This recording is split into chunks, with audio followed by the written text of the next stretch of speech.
Bulletin లో breaking news చూస్తున్నాం. Delhi CM Kejriwal కు బెయిల్ మంజూరైంది. దీనికి సంబంధించిన బ్రేకింగ్ సమాచారం మనం చూస్తూ ఉన్నాము. లిక్కర్ పాలసీ మనీ లాండరింగ్ కేసులో కేజ్రీవాల్ కి బెయిల్ మంజూరు చేశారు.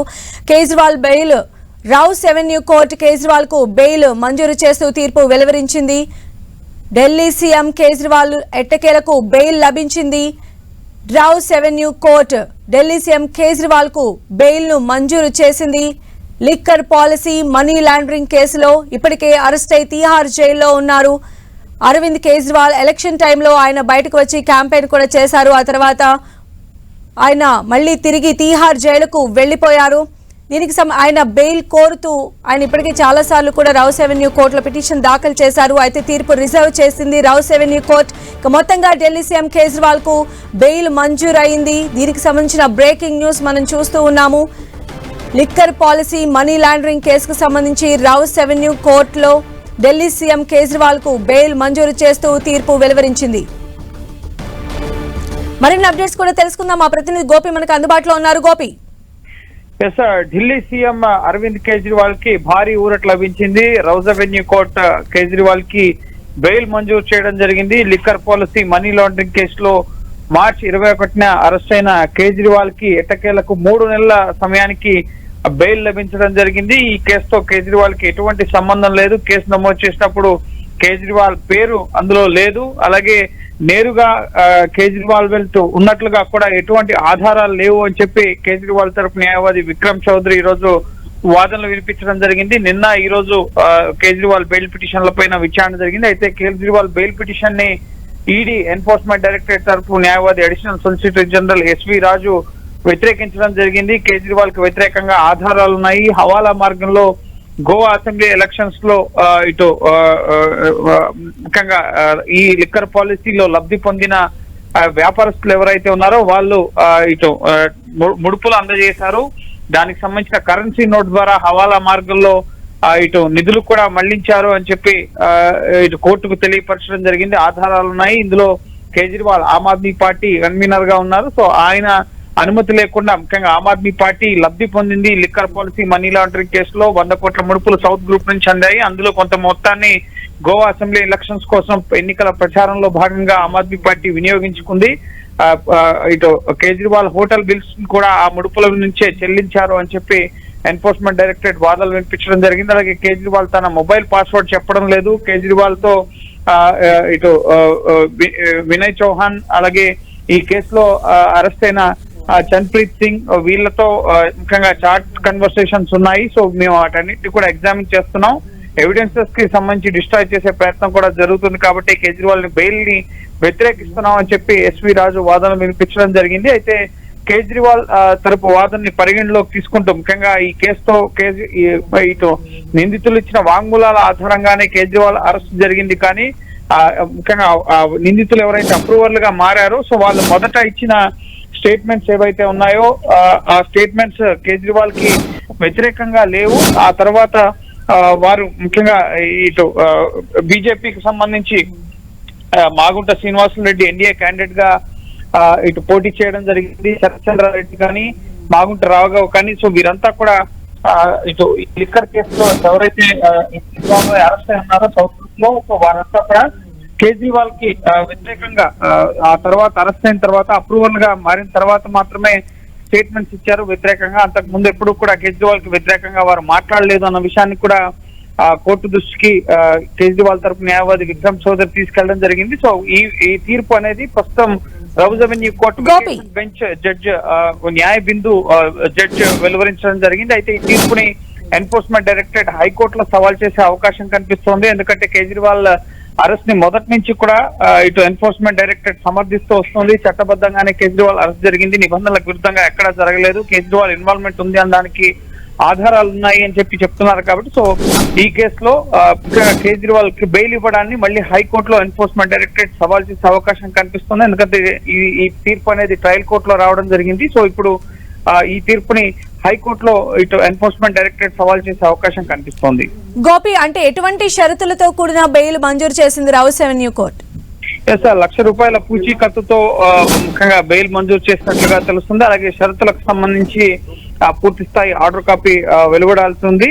అండ్ ముఖ్యంగా కేజ్రీవాల్ మెడికల్ ఎగ్జామినేషన్ కి సంబంధించి సునీత కేజ్రీవాల్ కూడా వీడియో కాన్ఫరెన్స్ లో ఉండే విధంగా అనుమతించాలంటూ దాఖలు చేసిన పిటిషన్ కి సంబంధించి కూడా ఈ రోజు తీర్పు వస్తుందని భావించారు. కానీ సమయాభావం వల్ల ఆ తీర్పు అనేది ఇంకా వెలువడలేదు. సో ముఖ్యంగా బెయిల్ కండిషన్స్ కి సంబంధించి కూడా స్పష్టత రావాల్సింది. మరోపక్క సుప్రీంకోర్టులో కూడా కేజ్రీవాల్ అరెస్ట్ కి సంబంధించిన అంశం పైన ఇటు తన అరెస్ట్ సవాల్ చేస్తూ దాఖలు చేసిన పిటిషన్ పైన కూడా విచారణ జరుగుతుంది. సో ఆ విచారణ అనేది దానిపై తీర్పు సుప్రీంకోర్టు రిజర్వ్ చేయడం జరిగింది. ఎలక్షన్ సందర్భంగా తీర్పును సుప్రీంకోర్టు రిజర్వ్ చేయడం జరిగింది. ఎలక్షన్ సందర్భంగా ఢిల్లీలో లోక్సభ ఎలక్షన్ సందర్భంగా మధ్యంతర బెయిల్ ని ఇవ్వడం జరిగింది.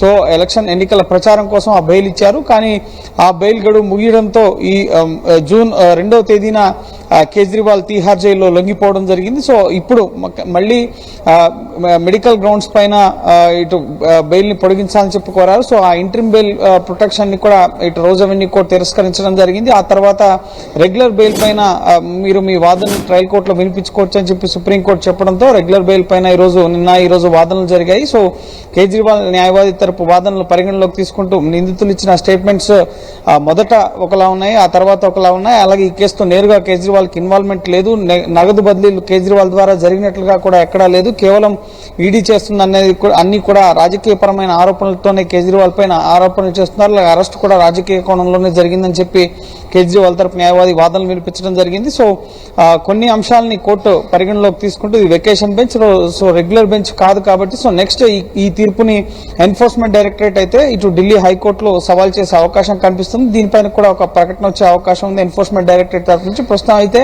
ఆమ్ ఆద్మీ పార్టీ శ్రేణులు అయితే మాత్రం కేజ్రీవాల్ కి బెయిల్ రావడం పట్ల హర్షం వ్యక్తం చేస్తున్నారు. గతంలో లోక్సభ ఎలక్షన్స్ ప్రచార కార్యక్రమానికి సంబంధించి బెయిల్ వచ్చినప్పుడు కూడా ఇటు సుప్రీంకోర్టు పైన హర్షం వ్యక్తం చేశారు. సో ఇప్పుడు రోజు అవన్నీ కోర్టు తీర్పు పైన కూడా హర్షం వ్యక్తం చేయబోతున్నారు. సో ప్రస్తుతం తీహార్ జైల్లో కేజ్రీవాల్ ఉన్నారు. సో ఈ తీర్పుతో నెక్స్ట్ రేపు ఈ తీర్పు కాపీ తీహార్ జైలు అధికారులకు అందిన తర్వాత కేజ్రీవాల్ జైలు నుంచి విడుదల కాబోతున్నారు. అయితే గోపి మనం చూస్తే ఈడీకి సంబంధించి చార్జ్ షీట్స్ లో కూడా మనకు చాలా కీలకంగా కేజ్రీవాల్ కి సంబంధించినటువంటి పాయింట్స్ అన్ని కూడా వాళ్ళు ప్రొడ్యూస్ చేశారు. చాలా అంటే ఈ టైంలో ఆయనకి బెయిల్ ఇవ్వద్దని చెప్పి కూడా ఈడీ చాలాసార్లు వాదించింది. అంటే ఇప్పుడు జరిగినటువంటి ఈ బెయిల్ పిటిషన్ కి సంబంధించి కూడా 48 అవర్స్ పాటు స్టే ఇవ్వాలని చెప్పి కూడా ఈడీ కోరినట్టుగా మనకి వార్తలు అందుతూ ఉన్నాయి. సో ఇప్పుడు కేజ్రీవాల్ కి బెయిల్ మంజూరు చేయడానికి ఎలా చూడాలంటారు? ఈడీ దీనికి సంబంధించి ఎలాంటి స్టెప్స్ తీసుకునే అవకాశాలు ఉన్నాయి ఫర్దర్ గా? బెయిల్ ప్రొసీడింగ్స్ పైన స్టే ఇవ్వాలని చెప్పి సైతం కోరారు జోహెబ్ హుస్సేన్. కానీ దానికి కోర్టు అంగీకరించలేదు. చార్జ్ షీట్లలోనూ అనేక అనుబంధ చార్జ్ షీట్లలో కూడా కేజ్రీవాల్ పేరు ప్రస్తావనకు రావడం జరిగింది. ఢిల్లీ లిక్కర్ వ్యాపారంలో ముఖ్యంగా తమకు అవకాశం కల్పించాలని చెప్పి మాగుంట శ్రీనివాసరెడ్డి, బీఆర్ఎస్ ఎమ్మెల్సీ కవిత కేజ్రీవాల్ కలిసినప్పుడు ఆమ్ ఆద్మీ పార్టీ కోసం 100 కోట్ల రూపాయల ఫండ్స్ ఇవ్వాలి మీరు అని చెప్పి కేజ్రీవాల్ నేరుగా కోరారు అని చెప్పి వాళ్ళు మాగుంట శ్రీనివాసరెడ్డి ఇచ్చిన స్టేట్మెంట్ లో రికార్డ్ చేయడం జరిగింది. అలాగే నిందితులు ఇచ్చిన స్టేట్మెంట్స్ అప్రూవర్ గా మారిన శరత్ చంద్రారెడ్డి, మాగుంట రాఘవ, అలాగే ఈ అలా ట్రాన్సాక్షన్స్ జరిపిన మధ్యవర్తులు ఎవరైతే ఉన్నారో ముఖ్యంగా గోరంట్ల బుచ్చిబాబు, కవిత యొక్క మాజీ ఆడిటర్, వీళ్లతో పాటుగా పలువురు నిందితులు ముఖ్యంగా కీలక స్టేట్మెంట్స్ ఇవ్వడం జరిగింది. సో వాటి ఆధారంగానే ఈ కేసు దర్యాప్తు అనేది 2022 ఆగస్టులో ఈ కేసు దర్యాప్తు అనేది ప్రారంభమైంది. ఆ తర్వాత నుంచి సుమారు 7.5 కాలంగా ఈ కేసు ఇన్వెస్టిగేషన్ కొనసాగుతుంది. ఈడీ, సిబిఐ 2 దర్యాప్తు సంస్థలు కూడా ఈ కేసుని ఇన్వెస్టిగేట్ చేస్తున్నాయి. మనీ లాండరింగ్ కేసుకు సంబంధించి ఈడీ, అలాగే అవినీతి కేసుకు సంబంధించి సిబిఐ దర్యాప్తు చేస్తుంది. సో ఓన్లీ ఈడీ కేసులో మాత్రమే కేజ్రీవాల్ అరెస్ట్ అయ్యారు. కానీ ఈ కేసులో సౌత్ గ్రూప్ కు సంబంధించిన కీలక వ్యక్తులు బీఆర్ఎస్ ఎమ్మెల్సీ కవిత కానీ, శరత్ చంద్రారెడ్డి, మాగుంట రాఘవ వీళ్ళంతా కూడా ఈ 2 కేసుల్లో కూడా అరెస్ట్ అయిన పరిస్థితి ఉంది. సో ప్రస్తుతం సిబిఐ ముఖ్యంగా ఈడీ తమ వాదనను ట్రయల్ కోర్టు సరిగా పరిగణలోకి తీసుకోలేదు అన్న భావనలోనే ప్రస్తుతం వారు ఉన్నారు. కాబట్టి సో నెక్స్ట్ ఢిల్లీ హైకోర్టుని ఆశ్రయించే అవకాశం కనిపిస్తుంది. ట్రయల్ కోర్టు ఇచ్చిన తీర్పుని హైకోర్టులో, అలాగే హైకోర్టు ఇచ్చిన తీర్పుని సుప్రీంకోర్టులో సవాల్ చేసే అవకాశం ఉంటుంది. కాబట్టి సో ఎన్ఫోర్స్మెంట్ డైరెక్టరేట్ అయితే అంత త్వరగా ముఖ్యంగా కేజ్రీవాల్ ఇన్వాల్వ్మెంట్ ఉంది అని చెప్పి మొదటి నుంచి వారు ఖచ్చితంగా చెప్తున్నారు. ఆమ్ ఆద్మీ పార్టీ కన్వీనర్ గా ఆయన అన్ని అంతిమ నిర్ణయాలు తీసుకుంటారు. అలాగే గ్రూప్ ఆఫ్ మినిస్టర్స్ ఏదైతే జీఓఎం ఈ ఎక్సైజ్ పాలసీ రూపొందించిన సమయంలో కేజ్రీవాల్ నివాసంలోనే సమావేశాలు జరిగాయి. అలాగే ఎక్సైజ్ శాఖ అధికారులు కూడా కొన్ని స్టేట్మెంట్స్ ఇచ్చారు. అలాగే ఇటు మనీష్ సిసోడియా పిఏ కానీ, కేజ్రీవాల్ పిఏ కానీ, సో వీళ్ళ నుంచి కూడా కొన్ని స్టేట్మెంట్స్ రికార్డ్ చేయడం జరిగింది. సో వాటి ఆధారంగా కూడా కేసు ఇన్వెస్టిగేషన్ సాగుతుంది. గోవాలో చాలా మంది అరెస్ట్ అయ్యారు. అలాగే పంజాబ్ కి సంబంధించి కూడా దీని లింక్స్ ఎస్టాబ్లిష్ చేసేందుకు కొంతమందిని అదుపులోకి తీసుకుని ప్రశ్నించడం జరిగింది. ఇటు తెలంగాణ, కర్ణాటక అనేక ప్రాంతాల్లో వందలాది చోట్ల ముఖ్యంగా సెర్చెస్ అనేవి జరిగాయి. సో అనేక డేటాను అయితే ఎన్ఫోర్స్మెంట్ డైరెక్టరేట్ సేకరించడం జరిగింది. సో ఇప్పుడు ఈ బెయిల్ రావడం అనేది వెకేషన్ బెంచ్ కి సంబంధించిన జడ్జి బెయిల్ ఇవ్వడం జరిగింది. మొదటి నుంచి కేసు విచారణ జరుపుతున్న జడ్జి కాదు కాబట్టి. అండ్ నెక్స్ట్ ఈ కేసులో కేజ్రీవాల్ పాత్ర ఉంది అనడానికి, అలాగే కేజ్రీవాల్ అరెస్ట్ చట్టబద్ధంగా జరిగింది అనడానికి కూడా గతంలో ఢిల్లీ హైకోర్టు అన్ని ఆధారాలు ఉన్నాయి. సో తప్పు చేశారనడానికి ఆధారాలు ఉన్నాయి కాబట్టి కేజ్రీవాల్ అరెస్ట్ చేశారని చెప్పి హైకోర్టు వ్యాఖ్యానించింది. సో కొన్ని అంశాలని ట్రయల్ కోర్టు పరిగణలోకి తీసుకోలేదు అన్న ఉద్దేశంలో భాగంగా ఢిల్లీ హైకోర్టును మళ్ళీ ఎన్ఫోర్స్మెంట్ డైరెక్టరేట్ ఆశ్రయించే అవకాశం ఉంది. అవసరమైతే సుప్రీంకోర్టు కూడా వెళ్లే అవకాశం అయితే కనిపిస్తుంది. సో చూడాలి ఈలోపు ముఖ్యంగా ఆర్డర్ కాపీ వచ్చిన తర్వాత ఇటు ఎన్ఫోర్స్మెంట్ డైరెక్టరేట్ ఇటు కోర్టుని ఆశ్రయిస్తారా లేక ఆలోపే ముఖ్యంగా కోర్టుని ఆశ్రయిస్తారా అనేది మాత్రం మనం వేచి చూడాల్సి ఉంటుంది. కానీ కొంత కేజ్రీవాల్కి ఎన్నికల తర్వాత, లోక్సభ ఎన్నికల ఫలితాల తర్వాత ఇదొక ఊరట కల్పించే అంశం. ఎందుకంటే మార్చి 21న ఆయన అరెస్ట్ అయ్యారు.